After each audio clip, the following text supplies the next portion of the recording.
भारत में कोविड-19 से अब तक 114 अफराद में इन्फेक्शन की हुई तस्दीक, जिसमें 17 गैर मुल्की शामिल। 13 मरीजों में आई बेहतरी, अस्पताल से दी गई छुट्टी।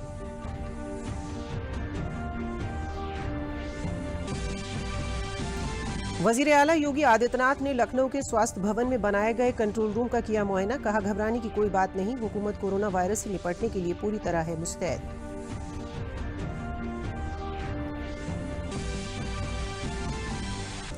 कोरोना वायरस के इन्फेक्शन की रोकथाम में रुकावट डालने वाले रेलवे अफसर मुतासरा लड़की के वालिद के खिलाफ वबाई एक्ट के तहत आगरा पुलिस ने रियासत में पहला मुकदमा किया दर्ज।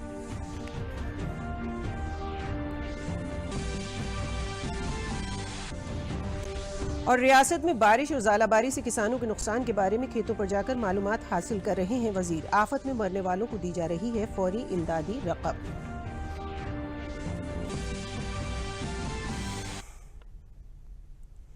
आदाब, मैं हूं नगमा इरफान। खबरें अब तफसील से। भारत कोविड-19 के सिलसिले में पूरी तरह अलर्ट है। इसका ही नतीजा है कि भारत में 114 कोरोना मुतासरा लोगों में से 13 मरीजों की सेहत में बेहतरी आई है और इलाज के बाद उन्हें अस्पताल से छुट्टी दे दी गई है। कोविड-19 के जिन 114 मामलों की तस्दीक हुई है, उनमें 17 गैर मुल्की शहरी शामिल हैं। भारत सरकार ने कोरोना वायरस से मुतासिर किसी भी तरह की मालूमात के लिए नया कौमी helpline number, toll free number जारी किया है। ये नंबर 1075 और 1800-112-545 हैं। ये दोनों कौमी हेल्पलाइन नंबर हैं और ये हेल्पलाइन नंबर रियासतों के हेल्पलाइन नंबरों से अलग हैं। वज़ीर-ए-आज़म नरेंद्र मोदी ने सेहत खिदमात मुलाजिमीन के ताउन की तारीफ की और ट्वीट करते हुए कहा कि कई लोग मुख्तलिफ पहलुओं पर रोशनी डाल रहे हैं कि भारत कैसे कोविड-19 का मुकाबला कर रहा है। यकीनी तौर पर ये उन सभी डॉक्टरों, नर्सों, नगर पालिका मुलाजमीन, हवाई अड्डे के मुलाजमीन और दीगर सभी लोगों की ताकत बढ़ा रहा है जो कोविड-19 से लड़ने में सबसे आगे हैं। साथ ही उन्होंने कहा कि हर सतह पर सभी अफसर ये यकीनी बनाने के लिए काम कर रहे हैं कि कोविड-19 न फैले। लोगों को सेहतयाब बनाने में कोई कसर नहीं छोड़ी जा रही है। जिम्मेदार शहरी कोविड-19 के खिलाफ लड़ाई में मजबूती ला सकते हैं। उन्होंने ट्वीट किया कि मुझे यकीन है कि हमारे शहरी कोई भी ऐसा काम नहीं करेंगे जो दूसरों की जिंदगी को खतरे में डाले। हमारे डॉक्टर्स, नर्स और हेल्थ केयर कारकुन बेइंतहा कोशिश कर रहे हैं। वो बाहर हैं और लोगों की मदद कर रहे हैं।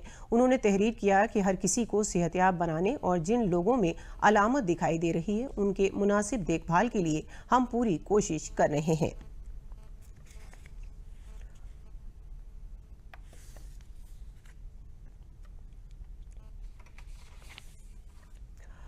मरकजी वजीर सेहत डॉक्टर हर्षवर्धन ने अपने ट्विटर हैंडल पर कोरोना वायरस के बारे में एक बेदारी पैगाम जारी किया। उन्होंने अपने पैगाम में कहा कि पालतू जानवर जैसे कुत्ते और बिल्लियां कोरोना वायरस फैलाते हैं, इसका कोई सबूत नहीं, लेकिन अपने पालतू जानवरों के साथ खेलने के बाद अपने हाथों को पानी और साबुन से धोना अच्छा है।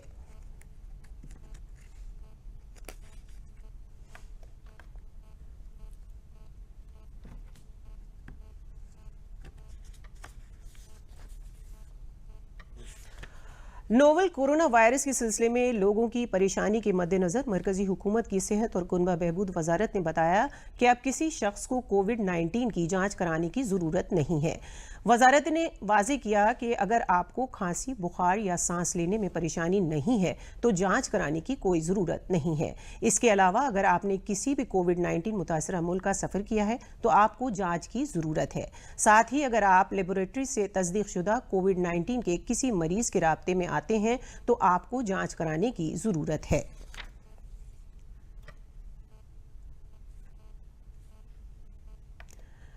वज़ीर आला योगी आदित्यनाथ ने कहा कि चौकसी और एहतियात से कोरोना वायरस पर काबू पाया जा सकता है। ये बात उन्होंने कोरोना वायरस से बचाव की तैयारियों पर वीडियो कॉन्फ्रेंसिंग के जरिए कही। उन्होंने कहा कि रियासत के सभी जिला मजिस्ट्रेट कोरोना वायरस से बचाव के लिए टाइम बाउंड तरीके से तैयारियां मुकम्मल करें। वज़ीर आला ने इस मौके पर अफसरान से आइसोलेशन वार्ड जिला अस्पताल में बनाए जाने और OPD शुरू किए जाने के बारे में मालूमात हासिल की। उन्होंने कहा कि 24 घंटे जिले में कंट्रोल रूम चलाया जाना चाहिए। वज़ीर आला ने खुद आज कंट्रोल रूम जाकर मुआयना किया और बचाव के लिए की जा रही तैयारियों का जायजा लिया। उत्तर प्रदेश में कोरोना वायरस के असर के मद्देनजर लखनऊ के स्वास्थ्य भवन में बनाए गए कंट्रोल रूम का मुआयना करने आज वज़ीर आला योगी आदित्यनाथ खुद वहां पहुंचे। वज़ीर आला ने तैयारियों का जायजा लेने के साथ सेंटर्स पर मजीद इंतजाम बढ़ाने की हिदायत दी। वजीर आला ने मदद के लिए टेलीफोन की तादाद 50 करने की हिदायत दी।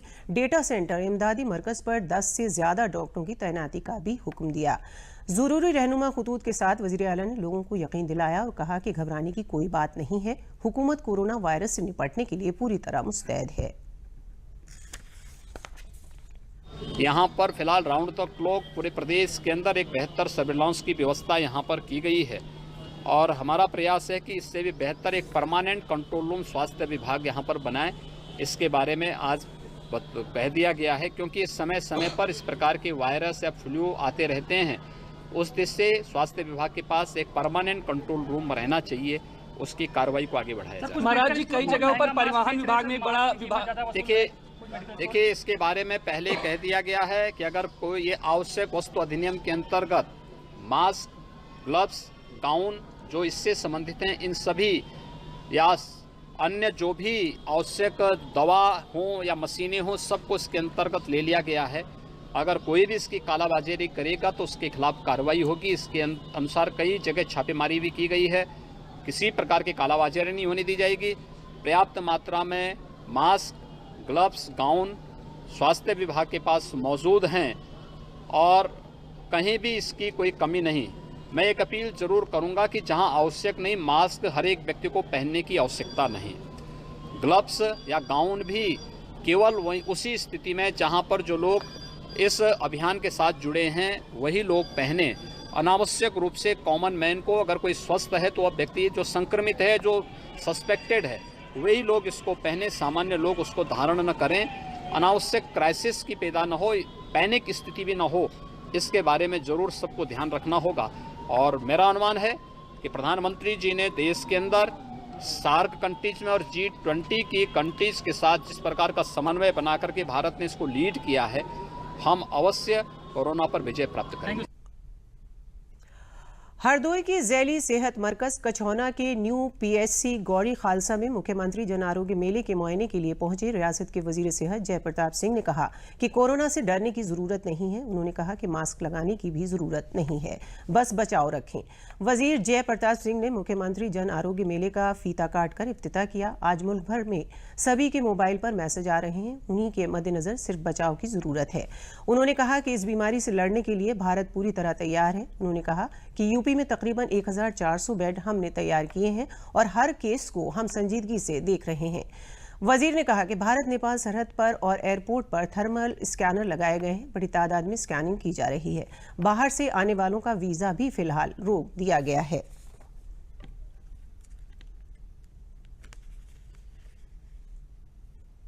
भारत ने अपने बहुत सारी तैयारी कर ली है। उत्तर प्रदेश में भी हमारे 13 केसेस हैं, उनकी पूरी तैयारी हो गई है। 1200 1400 कुछ इस तरह के बेड्स हम लोग ने तैयार किया आइसोलेशन में, मेडिकल कॉलेज और जिला अस्पतालों में मिलके, और हर एक केस को हम लोग पूरा अच्छी तरह से देख रहे हैं। भारत और नेपाल की सीमा पर हमारे यहाँ थर्मल स्कैनर लग चुके हैं। इधर एयरपोर्ट्स पर थर्मल स्कैनर लग चुके हैं। बड़े मात्रा में स्क्रीनिंग हो ही रहा है और केंद्र सरकार ने अभी सभी बाहर से आने वाले लोगों का वीज़ा भी स्थगित कर दिया 15 अप्रैल तक। तो मुझे कहने का मतलब है कि यहाँ पर डरने की कोई बात नहीं है, मास्क लगाने की कोई आवश्यकता नहीं है, बस अपने आप में ही बचाव रखें। खांसी जुकाम वालों से थोड़ा सा दूर रहें और हाथ बराबर धोते। कोरोना वायरस से फैल रही मोहलिक बीमारी से बचाव की मुहिम में उत्तर प्रदेश की जेलों में बंद कैदी भी जुट गए हैं। डीजी जेल आनंद कुमार की हिदायत पर अब जेलों में भी मास्क बनाने का काम शुरू हो गया है। ये मास्क कैदियों के बचाव के लिए इस्तेमाल किए जाएंगे। इसी सिलसिले में सनीचर से बाराबंकी जेल में भी मास्क बनाने का काम शुरू कर दिया गया है। Barabanki jail superintendent RK Jaiswal के मुताबिक जेल में लगी सिलाई मशीन से मास्क बनाने का काम शुरू कर दिया गया है। मास्क बनाने के लिए 5 मर्द कैदी लगाए गए हैं। ये कैदी रोजाना 200 मास्क तैयार करेंगे। इसकी कीमत तकरीबन 3 से 5 रुपए होगी। मास्क जेल के कैदियों स्टाफ को मुफ्त मुहैया कराया जाएगा।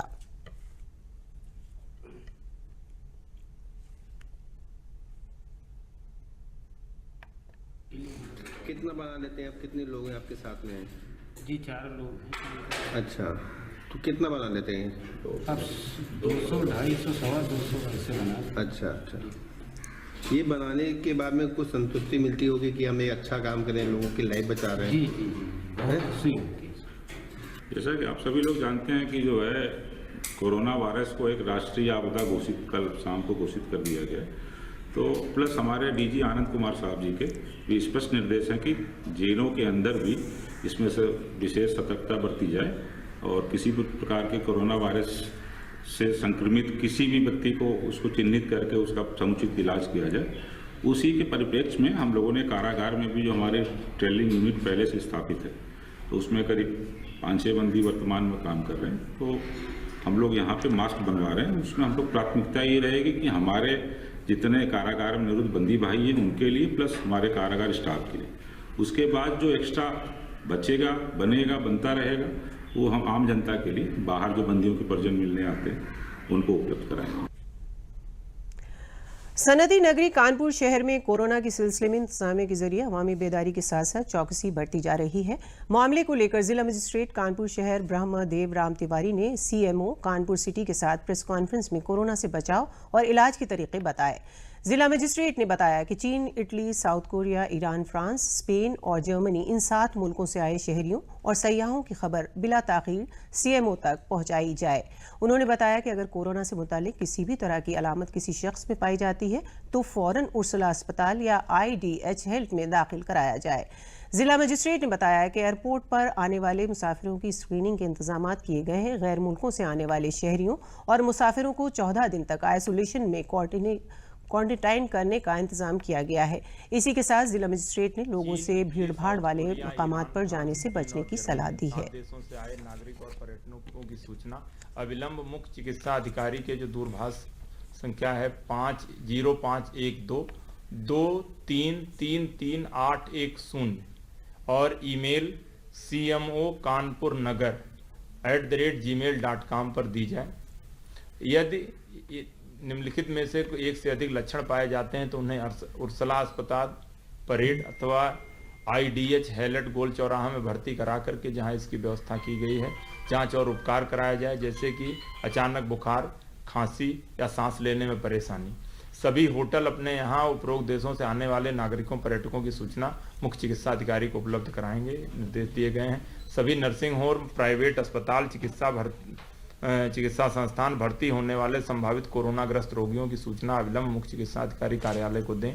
लखनऊ से हम यहाँ पे जांच ये बड़ा स्पेशल तरीके से लेते हैं, उसको हम लोग ढक के 3 पैकिंग में भेजते हैं और जब रिपोर्ट आती है KGMC में जाती है और KGMU में ही इसकी जांच की अभी सुविधा उपलब्ध है। सोनभद्र जिले के रेणु सागर पावर प्लांट में काम करने वाले एक ही कुनबे के 4 लोगों में कोरोना की मुश्तबा अलामत पाए जाने पर गुज़िश्ता रात उन्हें प्रोजेक्ट के आइसोलेशन वार्ड में दाखिल कराया गया। जिले के चीफ मेडिकल अफसर SK उपाध्याय के मुताबिक कुनबा नेपाल का सफर करके आया था, जिसकी इत्तला मिलने पर फौरन उन्हें एहतियात के तौर पर प्रोजेक्ट के आइसोलेशन वार्ड में दाखिल कराया गया है और उनके ब्लड सैंपल जाँच के लिए BHU भेजे गए हैं। एक रूटीन चेकअप होता है कि कोई भी व्यक्ति यदि बाहर से आया है तो उसका जो है रिकॉर्ड किया जाता है, ठीक है। तो वो रिकॉर्ड किया जाएगा। यदि उसके अंदर कोई लक्षण होता है तो उसकी जांच कराई जाती है, लक्षण नहीं है तो अपने घर में आइसोलेट किया जाता है। तो ऐसे ही है। कितने लोग थे? सर 4 लोग हैं। उस सर ने बताया ना कि सैंपल जो है उनका भेजा गया है, बस। वाराणसी की CRPF की 95वीं बटालियन ने खून का अतिया देकर कोरोना वायरस से निपटने की तैयारी की। इस मौके पर सैकड़ों जवानों ने खून का अतिया देकर कौम के लिए बेशकीमती ताउन देने की अहद को दोहराया। इस प्रोग्राम के बारे में बताते हुए कमांडेंट नरेंद्र पाल सिंह ने बताया कि यहां पर जवानों ने खून का अतिया दिया है। उनके खून को मकामी जिला अस्पताल में रखा जाएगा और ज़रूरत पड़ने पर कोरोना जैसे वायरस के इलाज में इस्तेमाल किया जाएगा। हमारी फोर्स की जानिब से ये ताउन है। वहीं दूसरी तरफ वाराणसी के जिला मजिस्ट्रेट ने शॉपिंग कॉम्प्लेक्स और मल्टीप्लेक्स के मैनेजरों के साथ मीटिंग करके उनको कोरोना वायरस के मुतालिक अहम मालूमात फराहम कराईं। उन्होंने बताया कि हर आने जाने वालों को थर्मल स्कैनर से चेक करना होगा, साथ ही साथ लोगों को बेदार भी करना होगा। इस मौके पर उन्होंने बताया कि शहर के होटलों में मौजूद स्विमिंग पूल को 30 मार्च तक बंद कर दिया जाएगा। जिले में खास चौकसी बढ़ती जा रही है। वाराणसी क्योंकि एक सयाही मरकज है, इसलिए यहाँ आने वाली हर फ्लाइट के पैसेंजर को थर्मल स्कैनर से चेक किया जा रहा है। कोरोना वायरस को लेके जो प्रिपेयर्डनेस जनपद वाराणसी में की गई है उसकी मीटिंग करके सारे अधिकारियों को यहाँ पे ब्रीफ किया गया है। इसमें हेल्थ डिपार्टमेंट सहित सारे प्रकार के विभाग थे, जिसमें नगर निगम भी हैं, पंचायती राज भी है, फूड एंड ड्रग एडमिनिस्ट्रेशन के लोग हैं, टूरिज्म के लोग, इसके अलावा प्राइवेट जितनी भी एंटिटीज़ हैं, हमारे होटल के लोग थे, इसमें रेस्टोरेंट वाले लोग थे, जितने मार्केट एसोसिएशन है, ड्रग एसोसिएशन है, IMA है, इन सब लोगों को बुलाया गया था। सब लोगों का एक्टिव कोलेबोरेशन इसमें किया जाएगा। सबसे पहली चीज़ बताई गई है कि अपने अपने एरिया को डिसइंफेक्ट करवा लें, जहाँ जहाँ प्रमाइसिस में जो खुद के काम करना है वो करवा लें। किसी भी प्रमाइस में उसके बाद फिर कोई ऐसी चीज़ मिलती है तो उसको फिर बंद कराने की कार्रवाई की जाएगी। कि ये ब्लड डोनेशन कैंप जो है CRPF का 19 मार्च जो स्थापना दिवस मनाया जाता है उसके उपलक्ष्य में पूरे देश में मनाया जा रहा है। और ये जो ब्लड डोनेट किया जा रहा है, इस समय आप देख रहे हैं कि हमारे देश में कोरोना वायरस का जो एक कहर है, जिसपे बड़ी संख्या में ये आवश्यकता ब्लड की पड़ सकती है, तो अन्य बीमारियों के साथ साथ अगर इसमें भी अगर आवश्यकता पड़ती है तो उसमें भी ट्रीटमेंट में उसमें आवश्यकता अनुसार ब्लड का यूज किया जाएगा। अपने दौरे पर आज अमेठी जिले की तरक्कियात का खाका तैयार करने के लिए योजना कमेटी की मीटिंग में इंचार्ज वजीर मोहसिन रजा शामिल हुए। मीटिंग में 5 अरब 59 करोड़ 68 लाख रुपए की खर्च को मंजूरी दी गई। इस्लाह अमल में ज़राअत, तिब, सड़क, पुल, देही पीने का पानी, देही रिहाइश और सफाई पर खास ध्यान दिया गया। इंचार्ज वजीर ने कहा कि जिला योजना का जिले की तरक्की में अहम रोल है। इसके बाद रियासती वजीर मोहसिन रजा जिला अस्पताल पहुंचे और मुल्क में बढ़ रहे कोरोना वायरस के तहत जिले में किए गए इंतजामात का जायजा लिया। इस दौरान मोहसिन रजा ने सभी वार्डों का मुआयना किया। अमेठी में विकास तेजी से हो रहा है और जो चीज़ों को लेकर चर्चा हुई है वो आगे के लिए क्या और हम डेवलप कर सकते हैं, कौन और चीज़ों को लाकर खड़ा कर सकते हैं, जिसको लेकर जैसे हमने कहा है कि एक पूरी जो हमारी यहाँ की योजना समिति है, इसके विकास कार्यों को लेकर एक पोर्टल हम बनवा रहे हैं। डिजिटल पोर्टल होगा जिस पर सारे विकास की प्रोग्रेस रिपोर्ट डेली के डेली आपको अपलोड होती रहेगी, तो उससे सारे लोग जुड़े रहेंगे। और एक कमेटी गठित की है जो 3-3 महीने पर सारे ही जिले की जितनी भी योजनाएं चल रही हैं उसकी एक प्रोग्रेस रिपोर्ट बनाकर जिला अधिकारी को देगा और जिला अधिकारी हम सबको, सारे जनप्रतिनिधियों को देंगे, हम माननीय मुख्यमंत्री को देंगे। तो 2 कमेटियां बनेगी, एक पोर्टल बनेगा और एक कमेटी गठित होगी। वो कमेटी में प्रशासन के ही हमारे अधिकारी होंगे। उनकी जिम्मेदारी तय की जाएगी कि जहां जहां जो जो विकास कार्य हो रहे हैं किसी भी विभाग के, उसकी पूरी जानकारी वो यहाँ पर 3 महीने में पूरी रिपोर्ट बनाकर देंगे। उसकी प्रोग्रेस रिपोर्ट रहेगी और पोर्टल पर सारी जानकारी आपको डेली की रहेगी, जितनी भी योजनाएं चल रही हैं। कोरोना वायरस के इन्फेक्शन से रेल मुसाफिरों को बचाने के लिए मुरादाबाद रेल डिवीजन अलर्ट हो गया है, जिसके सिलसिले में मुरादाबाद रेलवे डिवीजन के तहत आने वाले सभी 17 रेलवे स्टेशनों पर कोरोना वायरस इमदादी बूथ बनाए गए हैं, जिस पर रेलवे के डॉक्टर्स और पैरामेडिकल स्टाफ को तैनात किया गया है, जो 24 घंटे इमदादी बूथ पर आने वाले रेल मुसाफिरों को वायरस से बचाव के तरीके बता रहे हैं। साथ ही अगर कोई मुश्तबा मुसाफिर दिखाई देता है तो उसको जिला अस्पताल में बने कोरोना सेल तक पहुंचा रहे हैं। इसके अलावा रेलवे के जरिए अवामी बेदारी के लिए मुसाफिर ट्रेनों में और स्टेशन पर पोस्टर पम्फलेट लगाए जा रहे हैं। साथ ही मुसाफिरों के राब्ते में आने वाले रेलवे के स्टाफ को सैनिटाइजर और मास्क से लैस किया गया है। इतना ही नहीं, हिफाजत के मद्देनजर रेलवे के वॉशिंग लाइन में ट्रेनों को सैनिटाइज किया जा रहा है। जी, हम यहाँ पर जितने भी यात्री आते हैं उनको इसके बारे में बताते हैं किस तरीके से आप बच सकते हो सैनिटाइज़र का यूज़ करके, मास्क का यूज़ करके, और हम उनसे बताते हैं कि जो भी अगर आपको इस तरह के कोई साइन सिम्टम नज़र आते हैं, जैसे सर्दी हो, जुकाम, बुखार, खांसी, सिर दर्द हो, तो आप जल्दी से जल्दी अपने डॉक्टर से संपर्क करें या फिर सिविल हॉस्पिटल में या हमारे रेलवे हॉस्पिटल में जाकर उनसे सहायता ले सकते हैं। रेलवे में कोरोना से निपटने के लिए व्यापक स्तर पर तैयारी की गई है और सभी डिपार्टमेंट्स एकजुट होकर इस चीज़ में लगे हुए हैं कि कोरोना इसका जो विस्तार है वो कम से कम हो और इसको अभी इनिशियल स्टेज पे ही हम लोग इसको कंटेन कर लें। इसका जो प्रभाव है, पोस्टर्स लगाए जा रहे हैं, स्टेशंस पे लगाए जा रहे हैं, कोचेस में लगाए जा रहे हैं। अभी तक लगभग 3000 पोस्टर्स जो हैं स्टेशन और कोचेस में लगाए जा रहे हैं, जिससे लोगों को एक जो इन्फॉर्मेशन मिल सके कि किस तरीके से वो कोरोना से बचाव कर सकते हैं अपना, और ये एक दूसरे से जो संक्रमण से फैल रहा है, इन्फेक्शन है, वो किस तरीके से रोका जा सकता है। तो अब तक जो है 600 कोचेस में जो है पोस्टर्स लगाए जा चुके हैं। और दूसरी चीज़ है, हम सैनिटाइजेशन कर रहे हैं। जितनी हमारी प्राइमरी ट्रेन्स हैं जो हमारी चलती हैं, बरेली है, देहरादून है, हरिद्वार स्टेशन से हमारी ट्रेनें जो भी चलती हैं, उसमें जो है व्यापक रूप पर जो है क्लीनिंग का ध्यान दिया जा रहा है।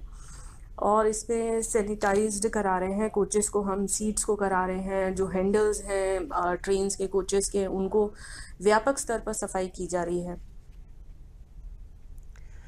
कोरोना वायरस के इन्फेक्शन की रोकथाम में रुकावट डालने वाली रेलवे अफसर मुतासरा लड़की के वालिद के खिलाफ वबाई एक्ट के तहत आगरा पुलिस ने रियासत में पहला मुकदमा दर्ज किया है।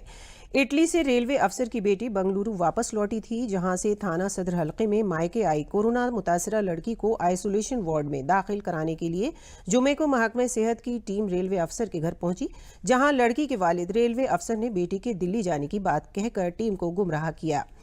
इस मामले को इल्म में लेते हुए जिला मजिस्ट्रेट प्रभु एम सिंह ने सीएमओ डॉक्टर मुकेश वत्स को उनके खिलाफ रिपोर्ट दर्ज कराने का हुक्म दिया था। सीनियर पुलिस कप्तान बबलू कुमार ने बताया कि थाना सदर में रेलवे अफसर के खिलाफ वबाई एक्ट समेत आईपीसी की दफा 269 और 270 के तहत रिपोर्ट दर्ज कराई गई है।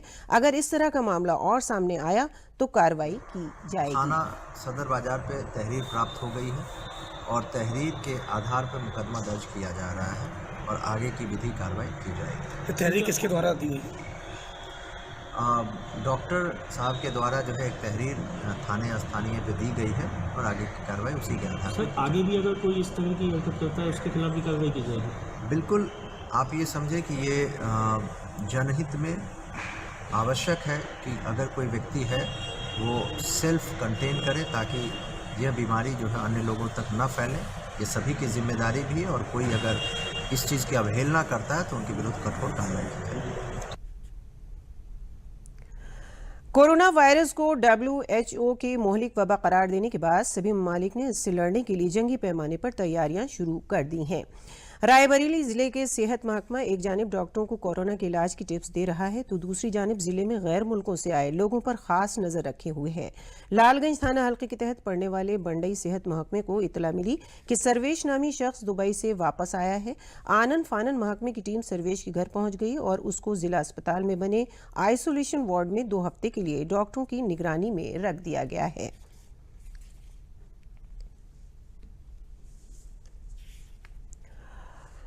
आरबीआई गवर्नर शशिकांत दास ने कहा है कि भारत कोरोना वायरस वबा से बचा नहीं है। उन्होंने कहा कि हुकूमत की जानिब से इससे निपटने के लिए जंगी पैमाने पर कोशिशें की जा रही हैं। जनाब दास ने कहा कि सालमगीर वबा का असर घरेलू इक़्तिसादी तरक्की में सुस्ती के जरिए सामने आ सकता है, जो जाहिर है कि आलमी शरह नमू में कमी के नतीजे की शक्ल में होगा। उन्होंने कहा कि आरबीआई जून में 1 लाख करोड़ रुपए का तवील वक्त का रेपो ऑपरेशन शुरू करेगा। Taking into account the favorable response to the sale by swap auctions conducted today and the evolving financial market conditions, we propose to conduct another 6 months US dollar sell by swap on March 23rd to provide liquidity to the foreign exchange market. The details of this are being notified separately. In order to counterbalance the domestic liquidity effects of the swap and to further improve monetary transmission, the RBI will conduct long-term repo operations (LTRO) in multiple tranches of appropriate sizes up to a total amount of rupees 1 lakh crores at the policy, and this will be done at the policy rate. This will be followed by a review of the performance of our LTRO. RBI governor ने कोविड-19 के मद्देनजर लोगों से digital लेन then करने की appeal की। उन्होंने कहा कि आरबीआई ने बैंकों से डिजिटल बैंकिंग को बढ़ावा देने की अपील की है। आरबीआई गवर्नर ने आज दोहराया कि येस बैंक में पैसा जमा करने वालों का पैसा पूरी तरह महफूज है। वो मुंबई में मीडिया को खिताब कर रहे थे।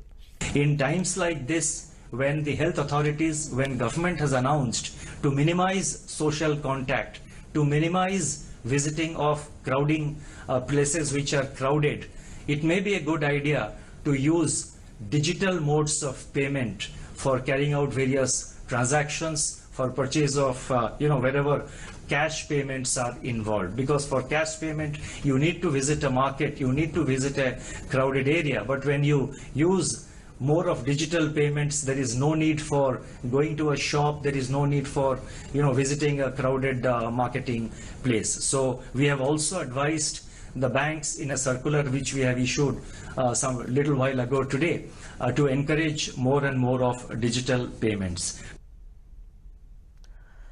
शाहजहांपुर में इंचार्ज वजीर कपिल देव अग्रवाल ने आज जिले के दौरे के दौरान मेडिकल कॉलेज में खोले गए कोरोना वायरस आइसोलेशन वार्ड का मुआयना करके इंतजामात देखे। वहीं ज़ालाबारी और शदीद बारिश से हुए जानी नुकसान, जानवरों के नुकसान और फसलों के नुकसान में किसानों को रियासती हुकूमत की तरफ से दी जाने वाली इमदाद की मुतालिक एक प्रेस कॉन्फ्रेंस में बताया कि पहली मरतबा किसी हुकूमत ने कुदरती आफात से मुतासर लोगों की इतनी जल्दी मदद की। उन्होंने बताया कि आसमानी बिजली गिरने से 2 लोगों की मौत हुई थी, जिनको हुकूमत की जानिब से 4 लाख रुपए फी फर्द मुआवजा दिया जा रहा है। इसके अलावा 3 जानवर, जिनमें एक भैंस, एक गाय और एक बकरी की मौत हुई। इसमें बकरी के नुकसान के 3000 रुपए, भैंस और गाय के नुकसान के 30,000 रुपए फी शख्स दिए जा रहे हैं। पहली बार उत्तर प्रदेश सरकार ने ये काम करने का काम किया है कि जो लोग किसी प्रकार से बारिश से या किसी घटना में, जो एक प्राकृतिक आपदा है, इसके कारण से किसी की मृत्यु हुई है, तुरंत उसका मुआवजा। 3 लोग हमारे यहाँ हैं, 2 लोगों की मृत्यु हुई है और 2 लोगों को तुरंत 4-4 लाख रुपए का मुआवजा उसको दे देगा। रियासत के वजीर ममलिकत बराए समाजी बहबूद दर्ज फहरिस्त ज़ात व क़बाइल GS धर्मेश ने महोबा के महा इमलिया गाँव पहुँचकर किसानों के दर्द को समझा। उन्होंने गाँव में गौशालाओं का मुआयना भी किया। खेतों में पहुँचकर खुद वजीर भी हकीकी सूरत हाल देखकर हैरान रह गए। वजीर ने मकामी मुआयने के दौरान कहा कि किसानों को हुकूमत से मदद दिलाई जाएगी। उन्होंने फसलों में 70 से 80% नुकसान होने की बात कही है। इस दौरान मुतालिका इलाके के SDM तहसीलदार को हिदायत दी कि बगैर किसी ताख़ीर के पूरे ज़िले के किसानों की फसलों के हुए नुकसान का तखमीना पेश करें, ताकि उन्हें हुकूमत की हिदायत के मुताबिक राहत रकम मुहैया कराई जा सके। यहाँ के जो प्रशासनिक अधिकारी हैं, जिलाधिकारी हैं, उन्होंने भी यहाँ पर आकर के मौके पर आकर के खुद गांव-गांव तक पहुँच करके खेत के तक पहुँच करके उसके नुकसान का उन्होंने आकलन किया है और उसका आकलन करने के बाद जो भी बनेगा उसे हम देते। तो आज के लिए खबरों में इतना ही। इजाज़त दीजिए। शब बख़ैर।